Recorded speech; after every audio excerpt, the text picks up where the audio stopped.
Hello বন্ধুরা, আপনারা সকলে কেমন আছেন? আশা করি ভালো আছেন। আজকে আবারও একটি নতুন রেসিপি নিয়ে আসলাম আপনাদের সকলের জন্য। আজকে নতুন রেসিপি মাশরুমের নিরামিষ চাটনি।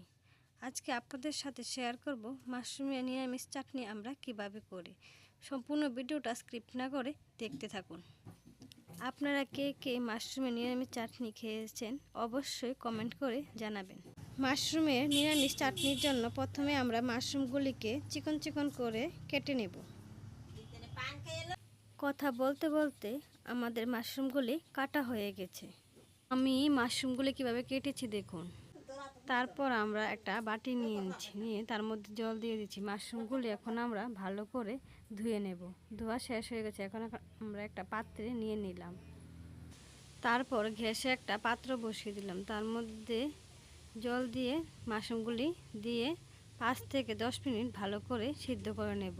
সিদ্ধ হয়ে গেলে একটা পাত্রে ছেঁকে নেব। মাশরুমের নিরামিষ চাটনির জন্য যে উপকরণগুলি আমাদের লাগবে, প্রথমে লাগবে কাঁচা লঙ্কা, তারপর লাগবে আদা, আর যেটা সবচেয়ে বেশি লাগবে টমেটোটা সবচেয়ে বেশি লাগবে মাশরুম চাটনির জন্য।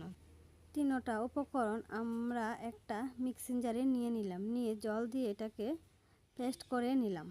এখন গ্যাসে একটা প্যান বসিয়ে দিলাম, তারপর দিয়ে দেবো তেল। তেলটা গরম হয়ে গেলে দিয়ে দেবো তেজপাতা, শুকনো লঙ্কা তেজপাতা হয়ে গেলে দিয়ে দেবো পেস্ট করে রাখা মশলা। ভালো করে মশলাটাকে ভেজে দিয়ে দেব সিদ্ধ করে রাখা মাশরুমগুলি দিয়ে দেব।